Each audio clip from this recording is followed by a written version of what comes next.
Hello, welcome back to understand with excellence.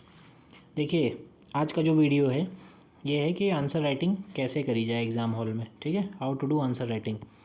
और ये बहुत बड़ा चैलेंज है आंसर राइटिंग करना, क्योंकि क्या होता है, आंसर हमेशा कैसा चाहिए। जो भी एग्जामिनर आपकी कॉपी चेक करेगा वो ये देखेगा कि आपका आंसर डिमांड ड्रिवन है या नहीं है। जो क्वेश्चन में डिमांड पूछी गई आप उसको एड्रेस कर पा रहे हैं या नहीं कर पा रहे हैं।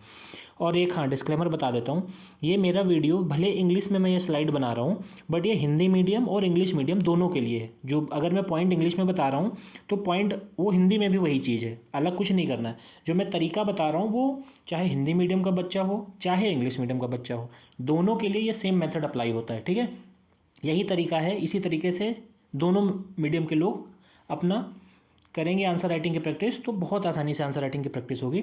और मैं ये वीडियो इसलिए बना रहा हूँ क्योंकि कमेंट में भी काफ़ी लोगों ने पूछा था कि आंसर राइटिंग कैसे करें, कब से करें और कैसे एड्रेस करें क्वेश्चन को। ठीक है, तो चलिए आगे देखते हैं। अब देखिए, जब भी हम आंसर राइटिंग करते हैं तो हमारे पास क्या क्या चैलेंजेस होते हैं। सबसे पहली बात, हमारे पास कंटेंट कितना है, क्या है कंटेंट, जो क्वेश्चन आया है उससे रिलेटेड कंटेंट है कि नहीं है हमारी कॉपी में। ठीक है, जो भी आपने कॉपी बनाई है उसमें कंटेंट है कि नहीं है। उसके बाद आता है, क्या हम डिमांड एड्रेस कर पा रहे हैं उस क्वेश्चन की। वो क्वेश्चन तो आया, क्या हम उसकी डिमांड एड्रेस कर पा रहे हैं।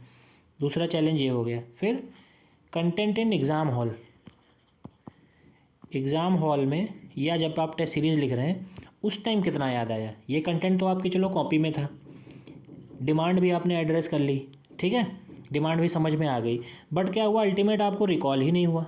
जब आप टेस्ट देने गए तो कच्चा पक्का ही याद आया।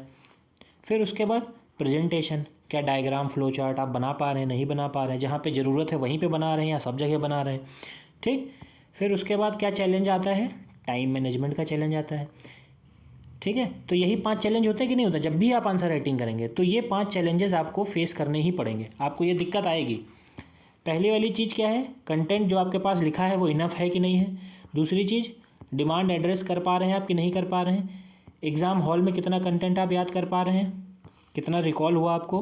फिर रिकॉल भी हो गया, फिर आप क्या प्रेजेंट कर पा रहे हैं कि नहीं कर पा रहे हैं। ठीक है, उसने क्रिटिकली पूछा है तब आप कैसे क्वेश्चन को प्रेजेंट कर रहे हैं।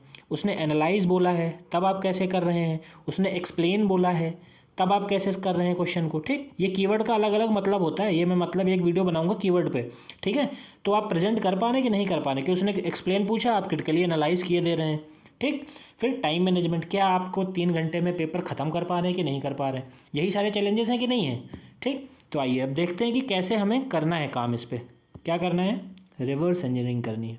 ठीक, ये मैंने सिलेबस का टॉपिक ही उठाया है, GS3 का टॉपिक है, GS3 का टॉपिक है मनी लॉन्ड्रिंग। ठीक, अब मान लो मैंने मनी लॉन्ड्रिंग टॉपिक उठाया, तो हमें इससे रिलेटेड क्या क्या बातें याद होनी चाहिए, क्या क्या है जो ज़रूरी है। पहली चीज़, मनी लॉन्ड्रिंग से रिलेटेड हमारा इंट्रोडक्शन रेडी हो कि मनी लॉन्ड्रिंग की डेफिनेशन क्या है, या कोई गवर्नमेंट ने कोई डेफिनेशन दे रखी है, या कोई भी ऐसी डेफिनेशन जो मनी लॉन्ड्रिंग को जस्टिफाई करती हो वो डेफिनेशन हो। फिर मनी लॉन्ड्रिंग से रिलेटेड हमारे पास एक ऐसा कंक्लूजन हो जो मनी लॉन्ड्रिंग के हर क्वेश्चन में फिट हो जाए। एक ऐसा कंक्लूजन हमें तैयार करना है, वो आप यूट्यूब से करिए, नेट से करिए, ChatGPT से करिए, कहीं से भी कर लीजिए, कोई दिक्कत की बात नहीं। ठीक, तो मनी लॉन्ड्रिंग में क्या, इंट्रोडक्शन, कंक्लूजन। फिर वाई परसिस्टिंग, मनी लॉन्ड्रिंग क्यों होती है। ठीक है, परसिस्ट कर रही है, लगातार बढ़ती ही जा रही है, डे बाय डे और बढ़ रही है, क्यों है, इसका रीज़न आपके पास होना चाहिए, वाई का रीज़न होना चाहिए मनी लॉन्ड्रिंग से रिलेटेड। फिर इसका इम्पैक्ट क्या पड़ रहा है, इम्पैक्ट में क्या, सोशली है ना, इकोनॉमिकली, सिक्योरिटी, ठीक, और पॉलिटिकली। ठीक, तो इसका इम्पैक्ट अलग अलग एंगल में, क्योंकि कभी कभी ना सोशल इम्पैक्ट पूछ लेगा, वो इकोनॉमिक इम्पैक्ट पूछ लेगा, सिक्योरिटी एंगल से क्या मनी लॉन्ड्रिंग से नुकसान है, या पॉलिटिकल एंगल से मनी लॉन्ड्रिंग कैसे जो है किसी कंट्री की या किसी रीजन की जो है पॉलिटिक्स को डिस्टर्ब कर सकती है।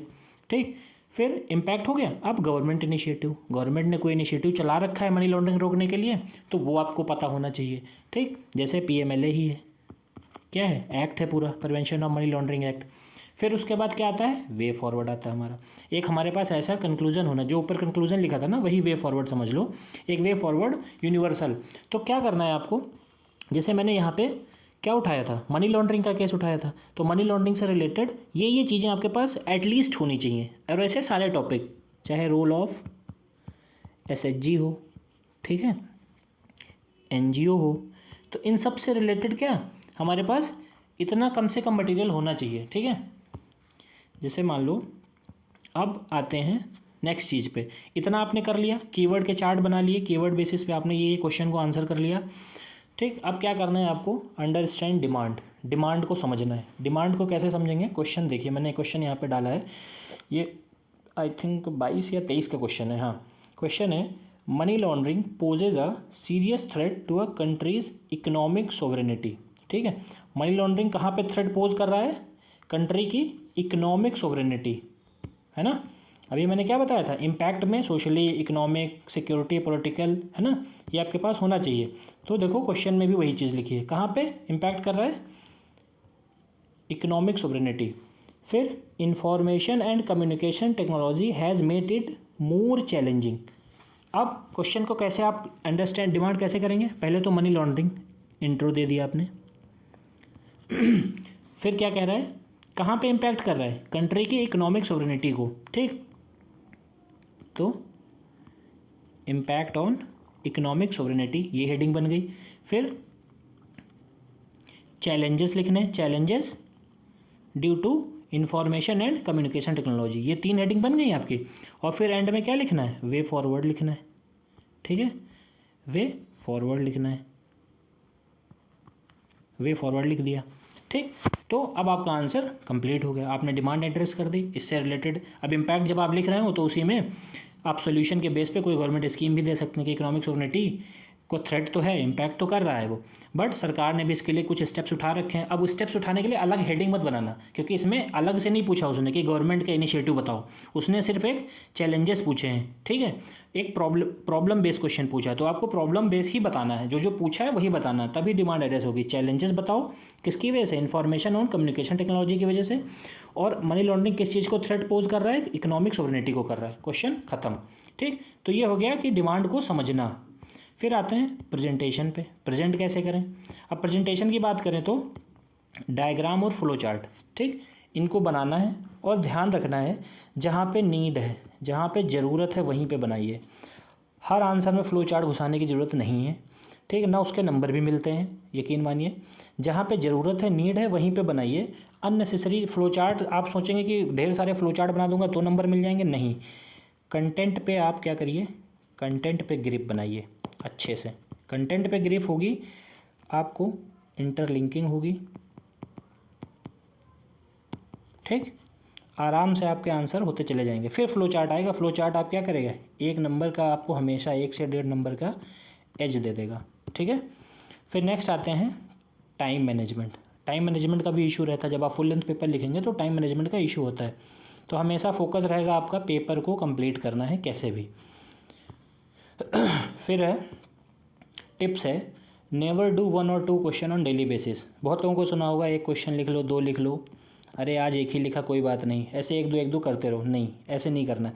ऊपर जितना भी मैंने प्रोसेस बताया है आप उतने प्रोसेस कर लीजिए, उसके बाद एटलीस्ट 5 क्वेश्चन पर डे, कम, जब भी आप आंसर राइटिंग स्टार्ट करेंगे इतना सब करने के बाद at least 5 question per day with limited time, timer लगा के करना है इन 5 क्वेश्चन को, ठीक है। बट कब करना है, after all previous method done, जो ऊपर मैंने मेथड बताए हैं, जब ये सारे डन कर लीजिए आप डेली टाइमर लगा के 5 क्वेश्चन लिखिए, आप देखिएगा आप अपने आप इंप्रूव कर जाएंगे। आंसर राइटिंग का जो फियर है वो अपने आप ख़त्म होता चला जाएगा। बट ये पॉइंट्स आपको ध्यान में रखने हैं, ठीक। और ये वीडियो जो मैंने बनाया है, प्लीज़ ये रिक्वेस्ट है, हिंदी मीडियम हो या इंग्लिश मीडियम हो, सबके लिए ये जो है इफ़ेक्टिव है, सब लोग ये काम करें, बहुत आराम से हो जाएगा। आंसर राइटिंग का जो आपके मन में स्ट्रेस रहता है वो आराम से दूर हो जाएगा, ठीक है। Thank you.